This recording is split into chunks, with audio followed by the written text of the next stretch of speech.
pretty much know what you were going to do. Yeah, because it's just like a routine. It's routine. Okay.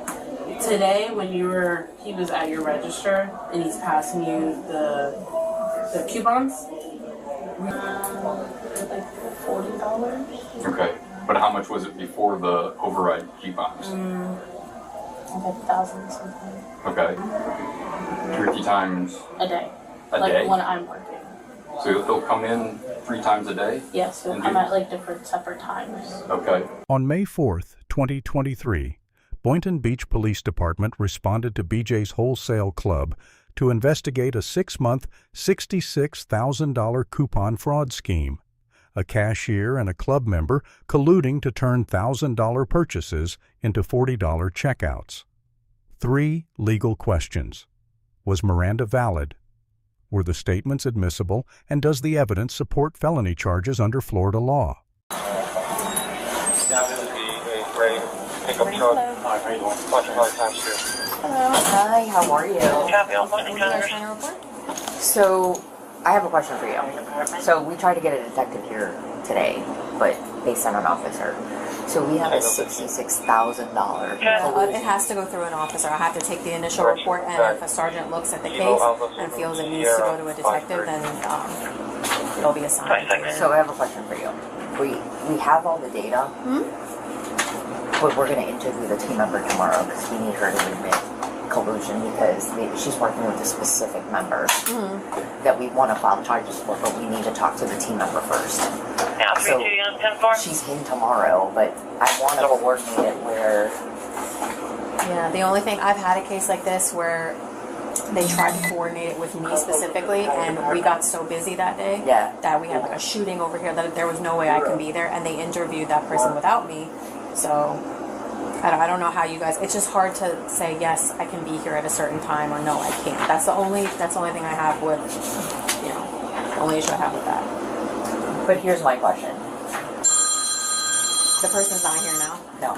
Okay. Well, that's why we wanted you to come. Like, we have everything. Yeah. Although the $66,000 is an accumulation since November, we only have archive video starting March 3rd.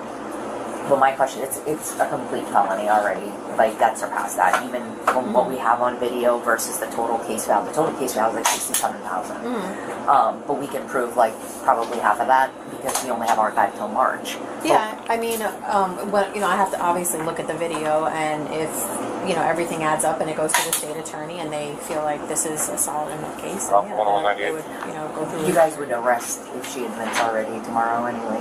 Well, the thing is, like, I have to be able to read her Miranda rights. Like, I just can't. No, I get that. Like, all but that I'm stuff, just saying, we have all the paperwork. Like, this is a significant I might not. I'm going to tell you, I might not arrest. It might not even be me, but I might not arrest that person right away, and I might file charges with the state attorney. Really, for that much? For 60. Well, like I said, I have to take the initial report, and if we can't prove beyond a reasonable doubt that it was this person, a detective probably has to take a deeper dive into it, because I can only do so much. So, what do you recommend? Because I am looking for an arrest tomorrow. I mean, That's not up to you. No, but I mean, yeah, BJ's is the victim, and you guys want to press charges, and I have to look at the video. I have to look at all the evidence and write the initial report, and the sergeant has to look at it, and then we go from there. Okay. Would you recommend look at the information now, or call you guys tomorrow? Because I have to talk. Just the only thing is, like, you see how long it took me to get. It kind of took me a while to get here today. Number one, Raising Cane's is insane over there. So it took me 20 minutes just to get in here. The only thing about waiting tomorrow is if she's here and we can't get here. Wow. That's the only thing I worry about, because it happened to me with Walmart. He was there and they didn't read him his Miranda rights, and he wrote some sort of like weird letter that was very vague. So I don't know what, it went to the state attorney. I just don't know what's going to happen with it because I wasn't there. So you have to be a part of the interview? I mean, I have to be able to read her Miranda rights, and have her confess it to me on Bodycam. Oh, okay. Yeah. So here's the thing. She's here at 9. I'm anticipating you guys aren't as crazy during the morning. I don't know. I can't make a promise. Like, I can do the initial report, and then, you know, we can try to be here tomorrow for the interview, or you could, it's up to you. It's whatever you guys want to do or feel comfortable with. I mean, well, I'll have everything lined up for you. Yeah, Like, I would need copies, any copies of this. So. that's we have all of it. We have all the receipts. Yeah. We have all the videos. We have what we have, and I can break it down for you when it started. What the amount is that we have to deal with for. What is it cash or what? So let me just show you. All the receipts have similar readings, right? So there is a specific number that's been coming here and going to a specific cashier. He goes particularly to self-checkout, and she's discounting all his purchases. So keep in mind, this is a $1,200 sale. And the member is paying that amount. So all these coupons, you see these overrides, they're overridden by that specific cashier, and he only goes to her. We've looked at his membership, we looked at his sales. All of these are manually entered. So she's discounting that. So she doesn't need a manager to take that kind of amount of money. She doesn't, because she's a self-checkout attendant, and those cards, to override them at self-checkout, she has access to. I guess BJ should look at that policy. Yeah. Okay. So how do you know it's that specific cashier at that specific moment? We pulled all the videos for all these transactions. Okay. So you wanna watch here? Yep. And then who's the member? Do you have their information? Yes. Yes, I do. Yeah, this would probably have to go to a detective. So, it's just the amount of money. But even if if you're there, or somebody, an officer is there, and she admits to it, then at that point, can you still make an arrest if you do the Miranda? As long as everything. I mean, yeah, probably. Yeah. So again, But I can't promise you someone can be here when you want us to be here. No, I get that. So this is the most recent one, which is yesterday. 4 0. Who am I looking at? So that's the cashier. Which lady? This one.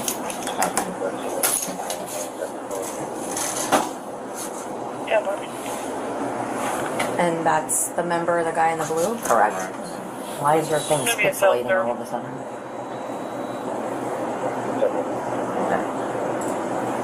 Should I put it on the full screen? Just leave it there.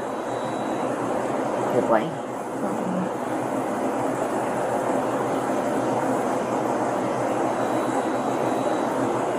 Why is it pixelating all of a sudden? Maybe I need to play it on my... Call holding for membership? 4 0. 1. Oh my god.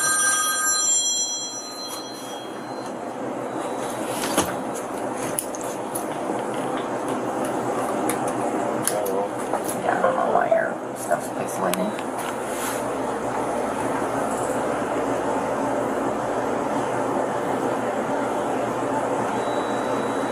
So that's her. This is the member. So that's the one and only member that she does for? Correct. And you guys have looked through all the transactions? Yes. There's a pattern. It's him and her. Since November. And she does the exact same thing. Because all the receipts show the same thing. And at the end of the night, does someone have to tally up the coupons or anything like that? So we no longer actually tally up the coupons. They just go automatically into a bag. It doesn't get... So it doesn't have to match against... Tank goes back to white Mercedes convertible out of Palm Beach. We don't do a physical validation. And does she have a sign-in number to a register? Correct, and that's her number. The 540 number. So in certain cases, like for this example, she's on a register. Right. But in some cases, majority of the time, it's at self-checkout, which has a different... What day is this that we're looking at? Yesterday. This is just the most recent one. And then where's yesterday's paper? Right here. So does she actually have a paper coupon? Like, does he hand her paper coupons? Or how you'll see. So what he does, he hands her coupons on the corner there. She doesn't even look at them. And she just keys in. You'll see her keying in, which you'll see. When you see her key in, this is what you're seeing. Is all this amount. She just can put any amount in. Pretty much. And That's crazy that she's overriding it herself. Because you see this manager override? Is she a manager? No. Does every employee have access to do that? A manager override? Any cashier. But their ID is tied to themselves only. Call holding for membership. So every single time, whether it's self-checkout or at a register, that's exactly what you see. It's the exact same video that you see. It's just in different spots. She's just keying it in. So, like, right now, right, you see how he's handing her coupons? Look at her typing it in, right? When you see her type it in and scan, the scan is the override. So she's just keying in coupons for the guy. What is she scanning, though? Oh, like her card Okay. to do the override. So you see how she just continuously key, scan. Each time she's keying and scanning, she's overriding and manually entering in a coupon. He puts a pile of coupons there, but she doesn't even look at them. How come this wasn't caught any sooner? So we've determined an issue with our exception-based reporting. It's a technical thing where it's what tender type she used. Instead of it being vendor coupon, she used a type B, and it's like it's like just a slight adjustment on the exception-based reporting that it didn't catch it. So like some sort of glitch? It wasn't a glitch, it's how we created the report where we just needed to make one minor adjustment to put it as coupon as a tender. We just put coupon usage, but we didn't put it as a tender, and how she processed it is as a tender, so that's why. So how was this caught then? So what finance does, because we send all this data that goes through the POS, gets validated by finance at the corporate office. So type B coupons are coupons that are from BJ's Wholesale Club. So those little books? No, it's a special type. It's not the ones in the books. So what those are is so finance reconciles these because these come from BJ's. It's a separate type of coupon. They're not in the book. When they're like, wait a minute, how can Boynton Beach have like 1,000 of these, $1,000 in a week, more than 1,000 worth of these type of coupons, and we send them the coupons, so they reconcile it. So when they looked at that, they saw a pattern every single week. This is the only club that has a significant amount of type B coupons. And she's not removing any money out of the register? Nope. Right? Nope. Then what was that thing you were using under her? A gift card. A gift card. 545 Rock Congress. Yep. But it's him every time, and her. Do you guys have another chair? I need to sit down. I need to write your information. Officers learned the employee wasn't due back until the next day, so they set a plan ready to catch her in the act. The plan was simple. Wait and watch. Hello. Is there a room that we can talk to her? Alone? Yeah. Yeah. You guys. This is the coupon from the pouch from today. Lindsay used to. Yeah. You guys need this? I'll just do it more in.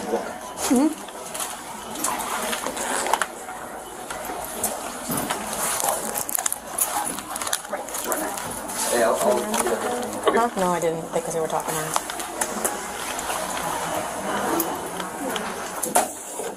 Detective Langer, Boynton Beach Police Department. How are you?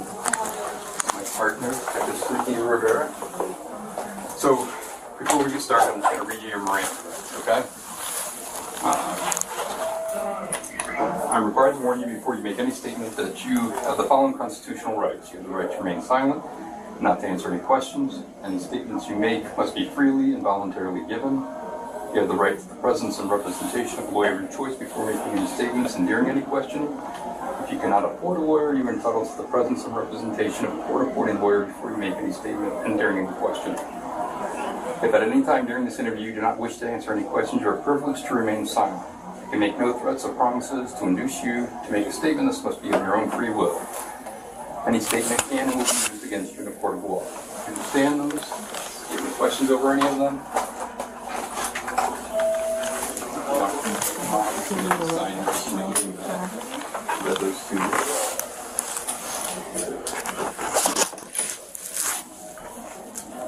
Isn't that working? Thank you.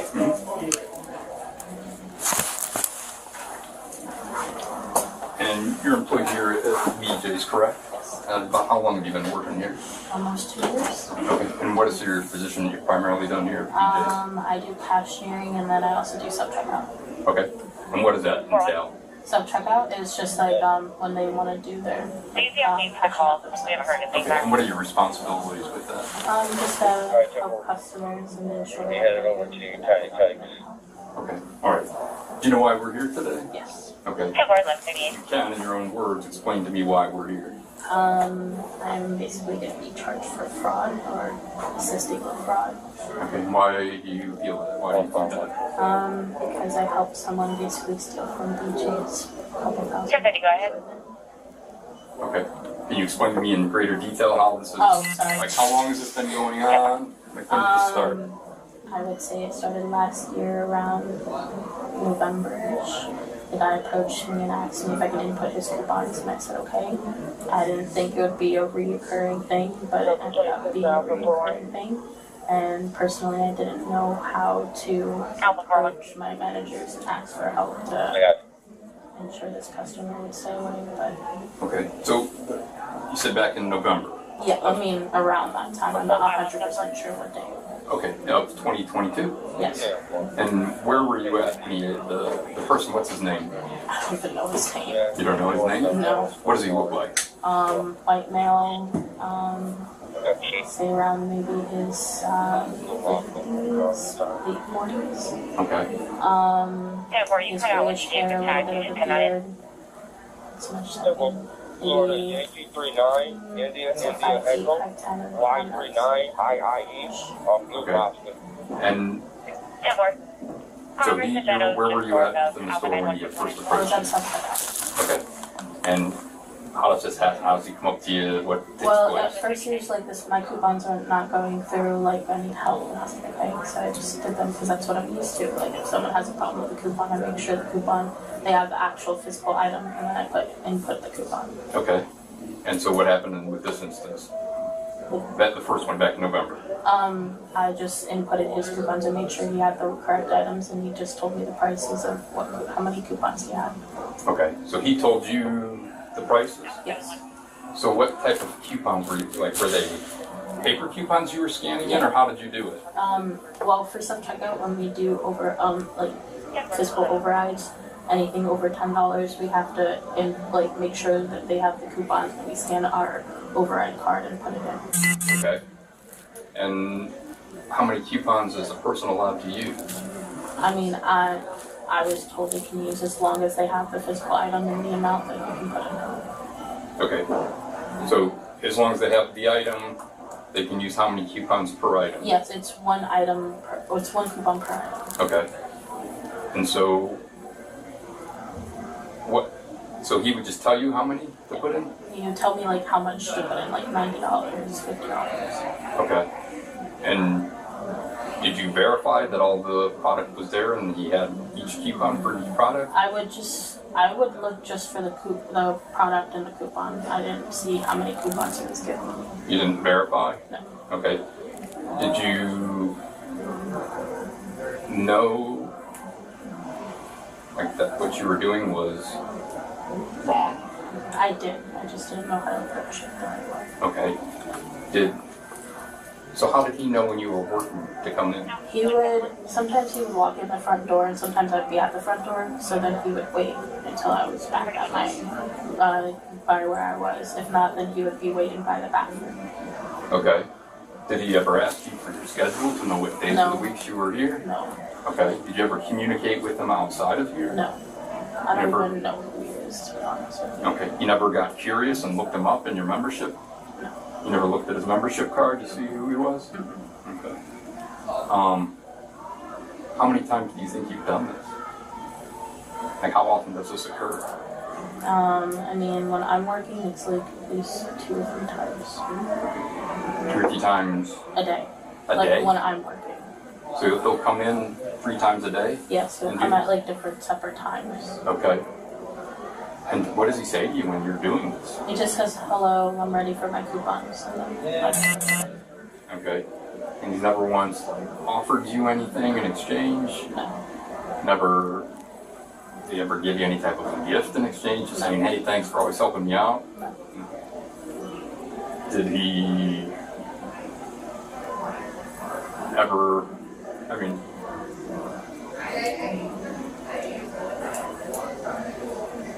I'm trying to understand, like, how did he, like, know that you would be willing to do this each and every time?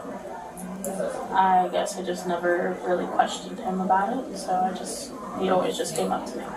And what kind of products is he buying? Medicine, like medical, like allergy medicine, anything like that. And is it always the same type of products? Yes. And does he say what he's doing with these products? I think he resells them. Okay. I'm pretty sure he does. What makes you think that? I mean, sometimes when I'm on a register, he does tax exempt, and sometimes tax exempt, they resell the product that they buy here. Okay. If not, it's for his own personal use, for like his store or something like that. Okay. And tax exempt, what does he do to do tax exempt? It's just that he doesn't have to pay tax on stuff that he buys. But does he show you something to do that? No, it's already on his card. Okay. For his membership card? Yeah, his membership card. Okay. And what do you have to do to get tax exempt? I override it. I have to override the tax exempt. And do you override it? Yes, sometimes, but not all the time. Okay. But he shows you on his card that he's tax exempt. Well, when you scan it, it will show you a prompt that says tax exempt. Okay. And then what causes that to pop up is what I'm trying to understand is how is it entered in the system that he... Yes, in his system underneath his membership, there's like a certain certificate that they have to bring in, that they have to put in for him to have tax exempt. Okay. Did he ever tell you he was reselling this stuff? Not that I know of, no. You never recall him telling you what he did with the products? No. And what did you think when he was coming in 2-3 times a day? That's what I thought, like he was reselling, so I was like, okay. Because I've seen people here multiple times, out of the day, all the time. And do you know, like, he never asked you what days you work? No. Okay.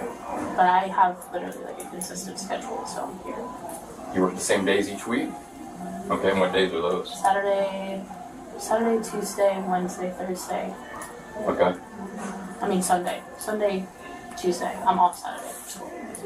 Okay. So walk me through exactly what took place today. Today? Yeah, this morning. I mean, he came in, I know he went to membership to return something, and then maybe 20 minutes later he came back on my line, and I just did what I do. Okay, but step by step, like I don't understand any of it. I scan his card, and then I scan all of his items, and then when I'm done with that, he just tells me the prices of his coupons that he has, and then I input them. Okay, so you don't verify that the amount he's telling you matches what the product is? No. Okay, and so how much was his total today? Like $40. Okay, but how much was it before the override coupons? Like 1,000 something. Okay, does that seem a little bit? It does, yes. Okay, I mean, did you realize it was wrong? Yes. Okay, and does he know it's wrong? Has he ever said anything to you about it? No. He's never made any acknowledgement about it? No. Okay. And so you say the amounts he does, is it usually around $1,000 or does it vary or how? Yeah, it's around 1,200. Okay. So if he comes in 3 times a day, each time it's around $1,000? Okay. Do you know where he's getting the coupons? I mean, the coupons that he has are mostly BJ's coupons from like the coupon books that we have. Okay, and what does that mean if they're BJ's coupons? Like it's from the corporation. The corporation like gives out the coupons. Okay, all right. And can you use that many coupons? When you scan them, no. If you scan them, it will limit you to like how many items you have. Like if he has 3 items and he tries to scan 4 coupons, then that 4th coupon will go. Okay, and what happens then? So say you try to scan the 4th, what do you have to do to make, if you wanted to input that? I have to just put it in manually. And how do you do that? If he's on self-checkout, then I just go all the way to the end and I scan it I scan my override card, and then I put in the price, and then it'll come off as a coupon. Okay, and so like today, when you did an override, correct? And the amount you put in, he told you the amount to put in? Okay. All right.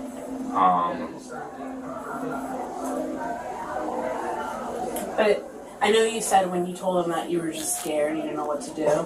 He never threatened you or anything. I just felt uncomfortable. You felt uncomfortable? Yeah. But when he came to your register, you pretty much know what you were going to do. Yeah, because it's just like a routine. It's routine. Okay. Today, when he was at your register and he's passing you the coupons, were you just putting the numbers in this time? He wasn't telling you today, though, right? Like you just knew how much to take off of the. No, he tells me like how many. Like he'll tell me like $90, $60. So what is he doing today on the video? He's passing you. Yeah, like the stacks of the coupons. And then what is he saying? 90. Yes. Tell me. Tell me how he does. Yeah, that's what he does. He just stacks them and he goes 90, 60, 24 or whatever. And what were the coupons for? Like $1 off. Yeah, $1. Sometimes they're $7, $8. Okay. But he was telling you today what to put in. Yeah. Okay. And does he tell you every time what to put in? Yes. Do you collect the coupons? Yeah, I mean, when it's at self-checkout, they throw them in the box. Okay. And then if it's at a register, I put them in the pouch. Okay. Have you ever told anybody about this? Like a friend, family, any coworker about it? No? And what does the policy say for something like this here? Like, is there a policy about the coupons and the manufacturing, what you can and cannot do? I mean, all as I know is it's just one coupon per item. Okay.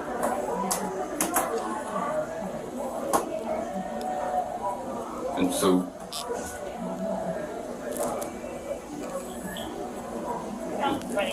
the reason to continue doing it, or that you kept doing it since November, what was that? I'm trying to understand. I didn't really have a reason. It's just I didn't know how to approach my managers about it.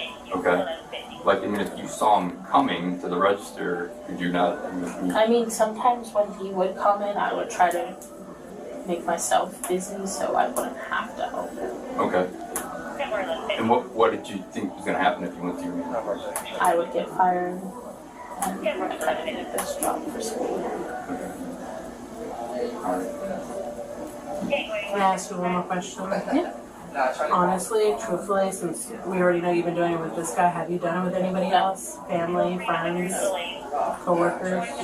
No? Do you know if anybody else has been doing this here? Not that I know. Because I'm trying to understand how you came up with doing this so many at a time. I don't know if you saw someone else doing it, or you just did it. I just did it. Okay. Did he indicate to you to do this? Did he tell you how to do this? Did he have an idea that you could do this? No, it's like when you work self-checkout, you know what to do for certain things. For like coupons, like you know you have to override it, so you have to have your card to do it. Okay.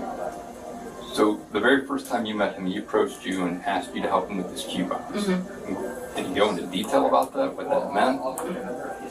So you just automatically started giving him the discounts? Mm-hmm. Okay. Alright. Did you ever think that this would come back? Yeah, I knew it was going to come back eventually, but You still couldn't say no? Well, what made you say yes the first time? What made you do it the first time? the first time I thought he was just a regular customer, that he just needed help with coupons, that's all. But why give him the extra the first time? If you did the overrides on the first transaction, the first time you did it, where you gave him, did he tell you the amounts the first time? Yes, he always tells me. Okay, so how did he know you would do that? Honestly. And what made you do it? I mean, if you didn't, that's the very first time, there's no, I mean, you could have easily said no. What made you do that? What made you feel the need to do that? Maybe just to get him out. It was probably like a busy day and I just wanted everyone to be out. Alright. I think that's all that I have. Raise your right hand. Do you swear or affirm that everything is true? Yes. Okay. Before the custodial interview began, Detective Leitner administered a complete Miranda warning, the right to remain silent, the right to counsel, the right to appointed counsel. 2 detectives, a private back office, no exit offered, Miranda attached. The advisement was required. Before substantive questioning began, the subject volunteered unprompted that she had helped someone steal from BJ's. That spontaneous admission is nearly impossible to suppress. No coercive tactics were documented. The interrogation was conversational, methodical, non-threatening. The resulting statements meet the voluntariness threshold. Florida Statute Section 812.014 defines theft as knowingly obtaining property with intent to deprive the owner. At $66,000, a first-degree felony carrying up to 30 years. Her statement, "I did. I just didn't know how to approach it," eliminates any good faith defense. Criminal intent is established. Under Florida Statute Section 777.011, any person who aids or abets a felony is punishable as a principal to the same extent as the offender themselves. The cashier conducted hundreds of manual overrides across 6 months with full knowledge of their illegality. She was not a passive bystander. She was an active participant.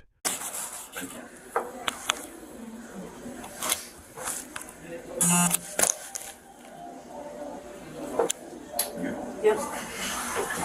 Your boss. 15.